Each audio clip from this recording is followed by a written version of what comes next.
Today's Mercedes-Benz interview of the day brought to you by the superbly versatile all-electric EQB from Mercedes-Benz.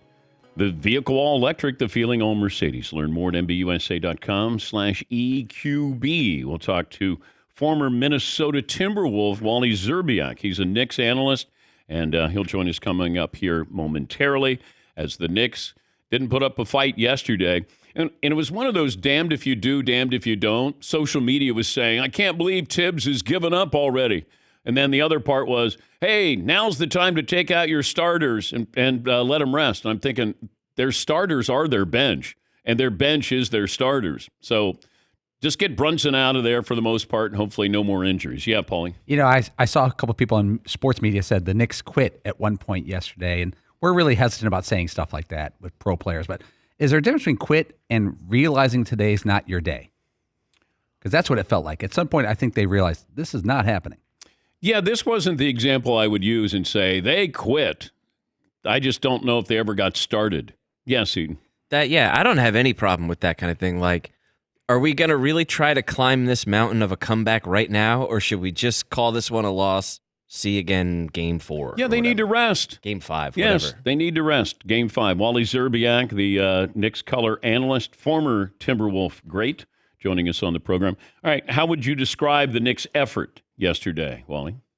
Well, Josh Hart said, they didn't have the energy required to compete yesterday. And this team, they don't make excuses. Tom Thibodeau doesn't make excuses. Obviously, they're decimated with injuries. 3 starters and 4 impact front court players not in the lineup. When you look at Bogdanovich, Julius Randle, Mitchell Robinson, and now OG Anunoby, who is a key piece, obviously, to this team on both ends of the floor, especially defensively guarding Pascal Siakam. At the same time, the team realizes it's 2-2. They had a big-time opportunity to pull off that win in Game 3, and that slipped out of their hands. They missed a couple layups in transition. They missed a couple free throws, and then Nembhard hit a 35-footer to ice that game away. And they had an opportunity to go up 3-0. And then on the quick turnaround, an afternoon game, with all the minutes those guys have been playing, I think it kind of caught up to them yesterday, and they didn't have the adrenaline and the emotional energy to compete. At the same time, it's a 3-game series, and 2 out of 3 are at the world's most famous arena, MSG, where the Knicks are playing great basketball. Who has the advantage? Well, it looks like the momentum has definitely swung in the Pacers' way. The Knicks are going to have to show early on in that game that they're there to compete. I think the Knicks still have the advantage because home court is huge, and Indiana hasn't proven that they can win in that building in this series. But at the same time, with the way the Knicks are dealing with the injuries they're dealing with, they're going to have to come up with a heroic effort to win Game 5. Is home court advantage real in the NBA? Absolutely, especially in the playoffs. We're not seeing it in the Denver series and the Minnesota series. But at the same time, it's tough to win on the road in the regular season, and then it carries over even more in the playoffs. Like that crowd at Indianapolis yesterday was electric. I mean, the emotion, the energy, the momentum that they gave their players, especially early on in that game, that's what home court advantage can do. And the Knicks fans have been crazy. They've been awesome. The Knicks are going to need that emotional support and that lift. They're going to need that adrenaline push. But quite honestly, if Jalen Brunson doesn't play well, then the Knicks are not going to win. He struggled the last 2 games. He's dealing with that foot injury. When he plays well, that's when all the role players fall into place. If he doesn't play well, the Knicks just don't have enough creative scoring to create good shots on the offensive end of the floor to compete with the high-octane offense of the Pacers. But then you have to factor in officials. Why is it feels like officials favor the home team? It's a fact that you're going to get more calls when you're at home. Yeah, that's the case. I always found the best officials that I ever worked with were the ones that didn't let the crowd affect their calls. Guys like Steve Javie, Monty McCutcheon, guys like that. They just were solids. Scott Foster's another one that comes to mind where he makes the right call no matter what. He's not influenced by the fans. He's not influenced by the momentum and the emotion of the game. They just make the call, and they make the call when they see it. So, that's what the NBA is trying to get to. At the same time, sometimes you can't hear yourself think in certain moments in those games. It's so loud in those arenas. So maybe officials, they see things one way, but the noise and the crowd is making their minds foggy, then they might get calls wrong. Listen, their jobs are tough. Those L2Ms, when they come out, you see those plays in real time. And then once you dissect them over and over and over, I think that's the only reason maybe they get some of those calls wrong. I think the officials are doing as much as they can to get the calls right. They're the best officials in the business that I've seen in any sport and any level of basketball. So there is some element of human error, and you have to just go by with what they say. Okay, you don't have to mention any names. I mean, you can, but an official where you go, you know what? He's favoring this player or this team. There's not, in my experience, there's never been any officials that are like that. Wait, you never thought like Jordan was getting too many calls, like Kobe? No, never. No, honestly, Phantom calls where you're going, wait a minute, nobody touched him. No, like I played 10 years in the NBA. I think I got 5 technical fouls. I just believed that the officials, the NBA, gets the best in the business. They're trained, to the highest of level. I will say one thing about when I played compared to now. I think there's a lot of turnover in officials. So some of the officials are not as experienced, so they haven't been in big moments. Like some of the more experience is the most important thing in an official, in my opinion. But I used to go out there and trust their judgment. I used to play the game. I used to, not be a flopper. I used to believe that, you go out there and you just play your game. Those guys that complain all the time to the officials, if I put myself in an official's shoes, I would be like, just leave me alone. Let me do my job. Like, you're not going to influence me one way or another by just every time I blow the whistle running over to me and needing to have a conversation with me. I don't need that. Were you trying to get calls by being a nice guy is what you're saying? So you took the opposite approach. Like, all right, I'm going to suck up to these guys. Hey, Scott, nice call there. And you pat him on the rear end.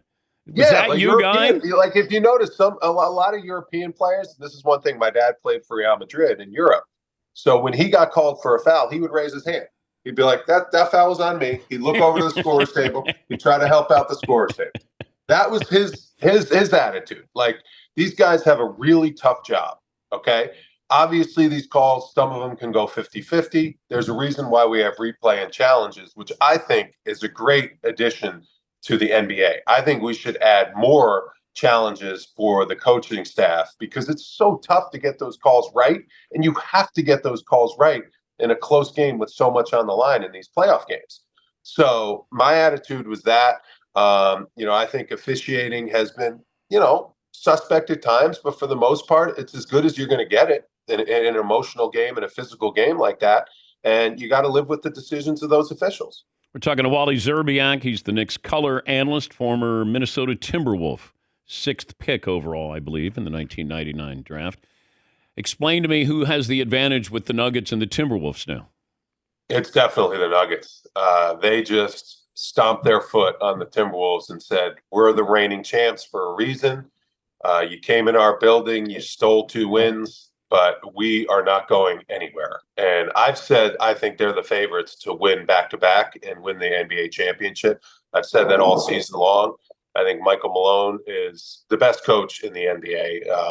And I'm not going to say it's not even close, but that guy's just a flat-out great coach. He knows how to motivate his guys. He's got the best player on the planet, in my opinion, in Nikola Jokic on that roster, and then he's got great pieces around him. The way Aaron Gordon's shooting the basketball, the way Aaron Gordon's playing, the athleticism that he has, this team looks pretty focused to go back-to-back, and they're not going to go out by losing their first 2 games at home. They came back and showed what they're made of, championship metal. Are you okay with the comparisons with Anthony Edwards and Michael Jordan? I am.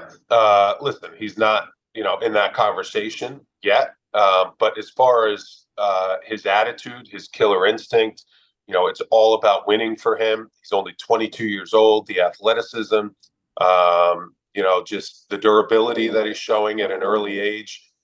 There's a lot of comparisons that you can make.